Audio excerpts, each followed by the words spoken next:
The breakfast cereal Cheerios is introduced as Cheery Oats by General Mills in the United States. CBS television begins commercial operation in New York City on Channel 2, and a hurricane makes landfall near Bay City, Texas. The year is 1941, and this was Packard's entry-level car. Honestly, I can't wait to show you the Packard 110. But before getting into all of it, I'm Jay. Welcome to What It's Like, the automotive channel that dares you to drive something different. We feature the classics, vintage, some exotics, lots of orphan cars, and cars never talked about. We dive in deep on specs, history, button switches, and knobs, but most importantly, we show what these cars are like. If that sounds like a channel that you will totally dig, subscribe and hit the bell icon next to it to never miss a video. This 1941 Packard 110 is currently on display at Canton Classic Auto Museum in Canton, Ohio. If you'd like to check it out in person, hours of operation, directions will be linked in the description below. So be sure to click the link below after the show. 1941 Packard model lineup was broken down into the 110, 120 for junior models, 160, 180 for senior models, and Clipper. The 110 could be had as a business coupe, club coupe, four-door touring sedan, two-door sedan, convertible, and station wagon. The Packard 110 series grew from the 115C series that was introduced back in 1937 after a 10-year hiatus without offering a six-cylinder in their lineup. Packard offered the 110 from 1940 to 1941. The 115C and the 110 and the 120 is the reason why Packard survived the Depression era. They kind of watered down their brand, which prestigious Packard buyers didn't really dig. You have to remember, Packard was one of the three P's of prestige. Peerless and Pierce Arrow were the other two, and they didn't offer a cheaper option, consequently perished because of the Great Depression. Packard was the only independent luxury American brand to survive the Great Depression. 1941 is more or less a carryover design that started back in 1940 with very minimal changes. So let's compare 39.6 on top, 41 110 on the bottom, starting in the front. Let's begin with the grills. 39 has one grill, whereas the 40 has a center grill, which is a little bit smaller than the 39, and it has these two grills flanking it on each side. The 39 has headlights mounted on pedestals, which are attached to the fenders, versus inside the fenders on the 41. Bumpers on the 39 are more basic. Wait until you see the bumpers on the 41 up close and personal in our walk around, because this picture doesn't do it justice, frankly. 41 has marker lights on the fenders that the 39 doesn't have. The hoods are both butterfly style, but they operate totally different. The 39 has a full panel that opens up, whereas the 41, only the top part opens up.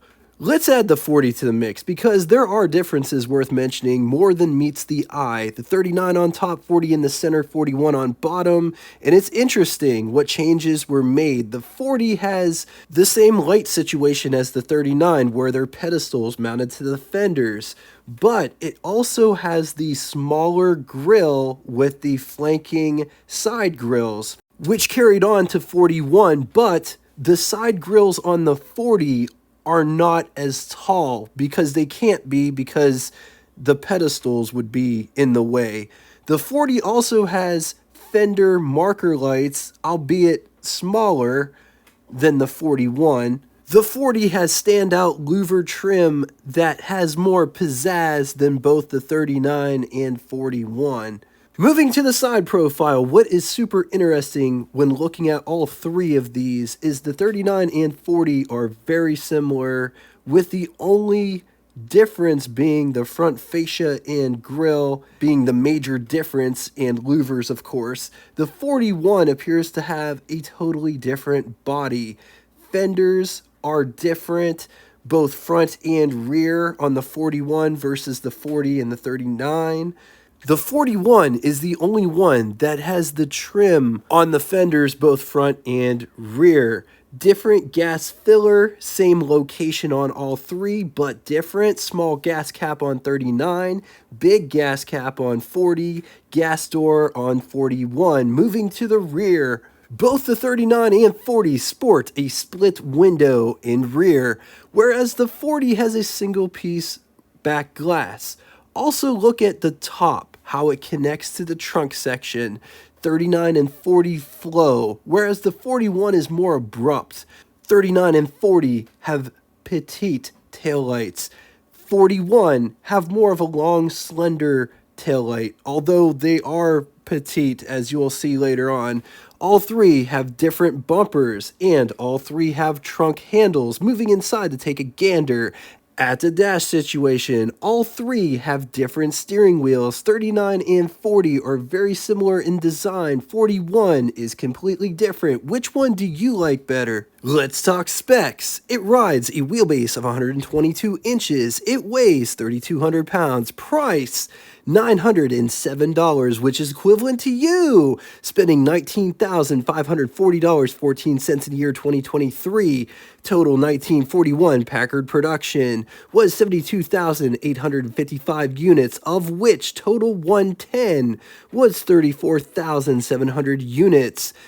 Let's talk engine. Only one engine on offer for this car, and that was the 245 cubic inch displacement flathead 6. 4 liters. It's good for 100 horsepower, 3,600 RPM, 195 pound-feet, or 264 newton meters at 1,500 RPM, with a bore of 3.5 inches and a stroke of 4.3 inches. Compression is 6.39 to 1. Options: radio, heater, spotlight, air conditioning. It's important to note, Packard is the first automotive manufacturer to offer air conditioning as an in-house option. Very first year was 1939 for the 1940 model year. Packard presents 5 lines of cars with 38 body models, covering a price range from low to high, extending Packard satisfaction and pride of ownership to all motorists. Improved in mechanical excellence as you would expect from Packard. Styled in a manner to turn heads and excite admiration everywhere. From every standpoint, the finest motor cars ever to bear the proud name and heritage of Packard.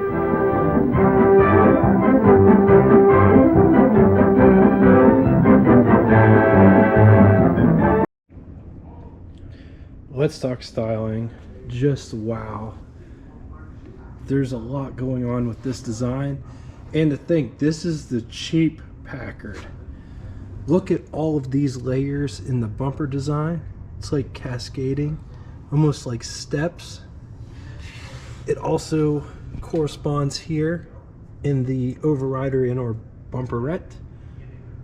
I love these bars. Packard logos. There's 3 of them.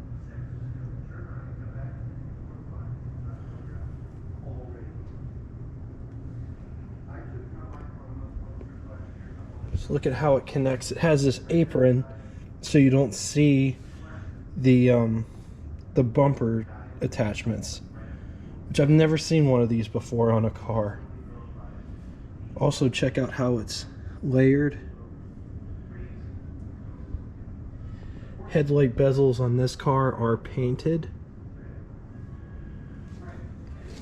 Look at these side grills.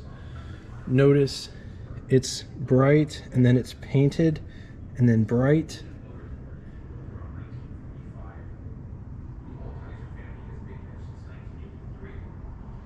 But in the main grille, it's all bright. Comes to a nice point here.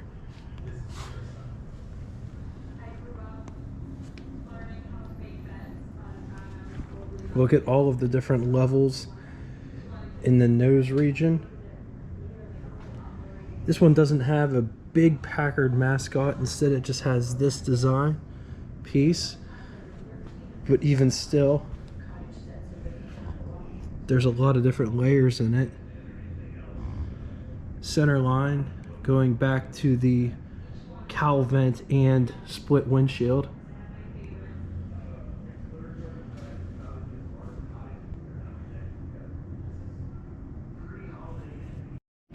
These marker lights, they're teardrop shaped, or spear shaped really. And just look at all of everything that is going on. I don't know if you can see everything, but this is a little bit raised. Another Packard insignia. 110. Just look at these fenders.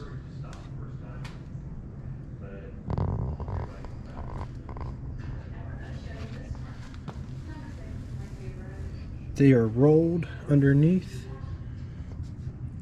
Beautiful Packard hubcaps. Pinstriping. It's got bright beads here.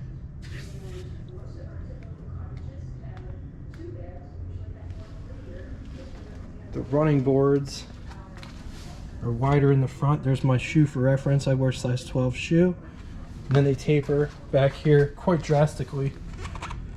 Only about half of my shoe fits. Antenna. Just look at the design of this hood.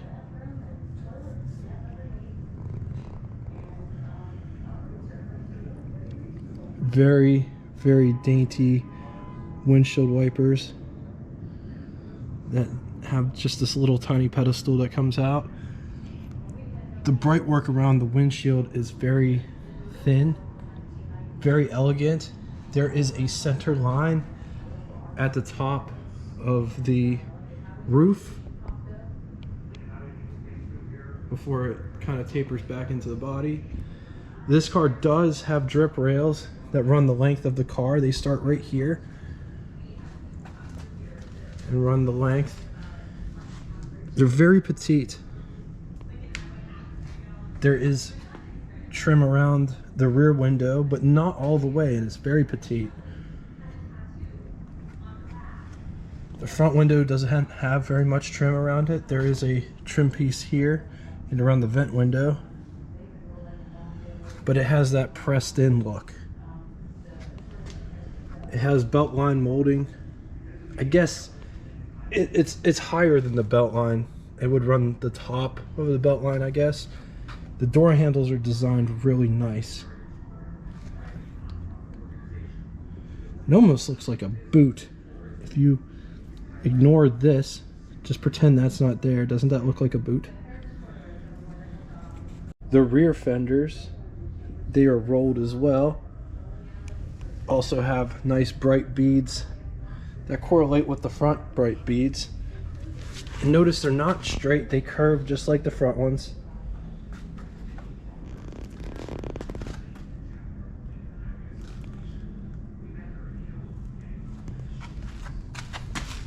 Everything about this car is petite. The trim's petite, the lights are petite. The rear bumpers mimic the front bumpers, but they have 4 bumper guards and or overriders versus 2. And this has overrider bars, but only has 2 instead of 3.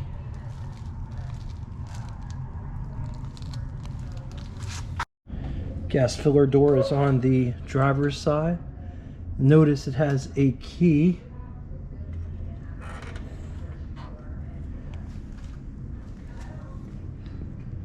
Let's check out the petite trim around the window. License plate light in the trunk mechanism itself. While we're back here, we might as well get in the trunk. Trunk lid is very heavy, despite this being and I'm not going to show that, but that's a pretty big trunk. It has a single mirror. Look at how petite that is. Also, just check out the design. I love Packards and their Art Deco design. Everything has a nice design aspect to it. Door handles.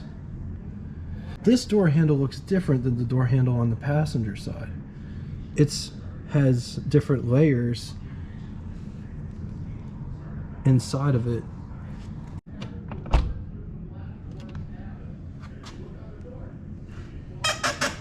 Just look at this door. It's all framed out. All the different colors going on. This feels like a broadcloth. Armrest. Door handle to get out. Window crank for the big window. Very smooth operation. Vent window. And just look how massive those vent windows are. Notice the door. It doesn't open straight. When it opens, it tilts. And I think that's really cool. And you could see that it tilts by looking down here. The hinge up here, the door is further away than it is down here. Coming down inside the pedal box, the thing that looks like a cane, that is the handbrake, clutch, brake, gas pedal. Just take a look at this interior. This one does not have a bench seat in the back, but just look at how much space you have to put stuff. It's almost like a second trunk. Here is what over the hood looks like. What a magnificent view that is. Here's what first person over the hood looks like. On to the button switches and knobs: amp meter, gasoline gauge, headlights, panel lights, hand throttle, speedometer, high beam indicator, odometer, overdrive indicator, coolant temperature, oil pressure, starter, key, lighter, radio, clock, overdrive. These two knobs, I'm going to not lie, they look kind of tacky, but they are for heat, defrost, and or blower slash fan motor speed, ashtray, wipers, and compass. Up above there are sun visors, and they look like this. They're pretty big. Nice rear view mirror here in the center, daytime nighttime feature. Another sun visor over there. This one has a cowl vent, and the cowl vent's right here. And it's only got 2 spots. That's fully open. And every stop it has a click. It's just a really quality sounding piece. On to the glove box test. Here is our test subject. Here's my hand for reference. Here is the glove box in question. Push that button, it pops out a little bit, so it makes it easier to get into the glove box. But that is all the wider the glove box opens. Also notice the clock mechanism on the back end of it.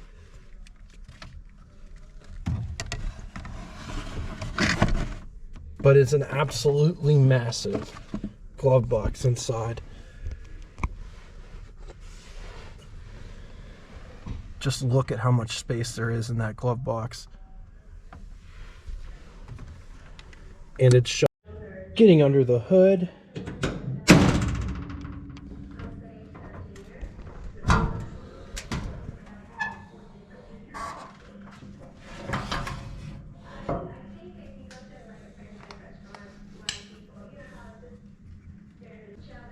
Man, just look at that. Flathead 6. You can see the steering rack going into the steering box. The starter is right off to the side there.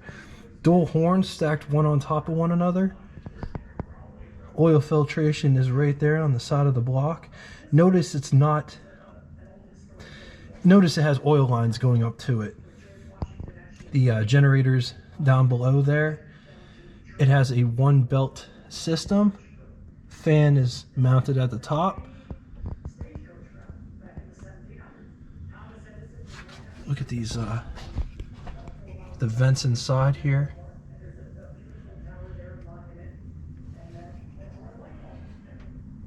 This one has a light if you wanted to work on your car, if you had to work on your car at night. coil is mounted right there. Notice it's not mounted to the firewall. It's just kind of, there's like a bracket that holds it to the, there's a bracket that mounts to the horn. Just kind of sort of floating there. Packard data plate is right here. So if you're looking to buy one of these and you're looking for the Packard VIN number and such, it's right underneath the hood on the driver's side. Look at how this hood opens and is designed. Coming to the passenger side.